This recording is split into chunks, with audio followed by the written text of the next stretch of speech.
everybody on this block owns except for one house. So we all compete with cutting our grass. Like, you hear the lawnmower going, so you get out there. I am Leticia Selman. I go by Tisha. That's my house. May 29th will be 15 years. Wow.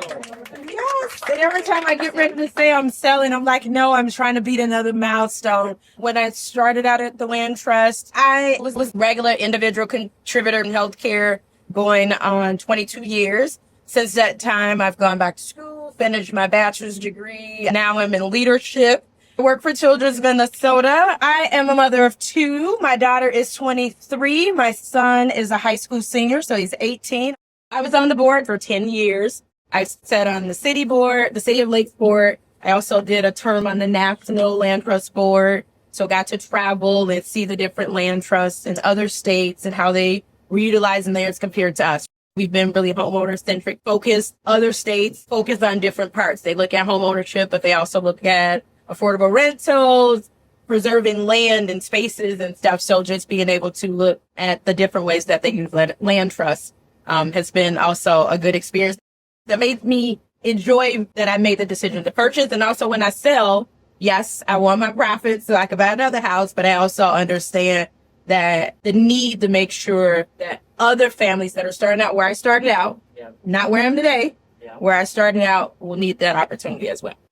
I think I probably was the most difficult because I never owned a home, right? And so it was changing that mindset from being a renter to a homeowner. Yeah. I also came from a family where no one's owned a home. My mother has never owned a home. She still rents to this day. I came in knowing what I needed, and I never wavered from that. And the Land Trust made sure I hit those goals. Good. So for me, it wasn't about just buying a house. Anybody could do that. I needed a house that I could afford that met the needs of my family. Because most people can go buy a house, they'll give you a mortgage, but is it what you need? Correct. If I'm growing, if I have kids, all of that, will I be able to make sure they have the space to be themselves? Everybody needs a bedroom, one way or the other, right? You can bunk them together for a period of time, but as they're growing, maturing, figuring themselves out, should they be sharing spaces? Yeah. A place to have stability. Do I buy in the right neighborhood that they make friends with their neighbors? All of those things. These are kids they go to school with. Yeah. Build permanent relationships. Yeah. Those were important. And for me, I needed to move in and do nothing. Like, that was key for me. I was not a handy person. Land Trust wasn't going to come in and be putting in cabinets or none of that. I want to move in, clean, and unpack. And I found that in this house. Surprisingly, my realtor tried to show me this house probably 10 times and I refused to see it. It was north. I'm a Chicago girl by heart, but I've always lived in Bloomington, Richfield. And I'm like, I'm staying on that side of town when I find my house. Well, you couldn't buy, even in 07 when I purchased, you could not afford to live in those areas. Yeah. And she kept saying, it's everything you said you wanted.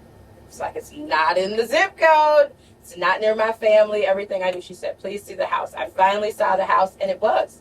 I moved in, unpacked, and that was that, and have no regrets. I've met, my neighbors. Like I said, everybody's a homeowner, all of that. My kids have played baseball at the park up here. We walk on the creek. I exercise down the street.